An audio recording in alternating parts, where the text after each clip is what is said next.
আজ মহাষষ্ঠী, শ্রী শ্রী দুর্গা মায়ের বোধন ও আমন্ত্রণ অধিবাসের আরতি ও ঢাকের বাদ্যে শুরু হয়ে গেল বাঙালির শ্রেষ্ঠ উৎসব 2025 দুর্গোৎসব।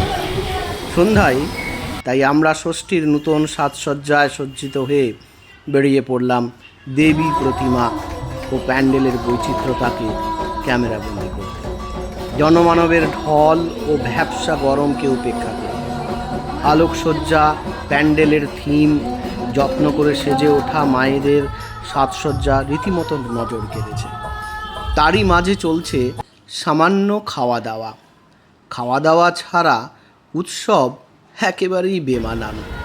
যাই হোক, ষষ্ঠীর সন্ধ্যাটা বেশ আনন্দের সাথেই উপভোগ করা গেল। বন্ধুরা, তোমরাও দেখো আর জুড়ে থাকো আমার সাথে কলকাতার দুর্গোৎসবের সাক্ষী থাকতে। খুব ভালো থাকো, খুব আনন্দে কাটুক পুজোর দিনগুলো।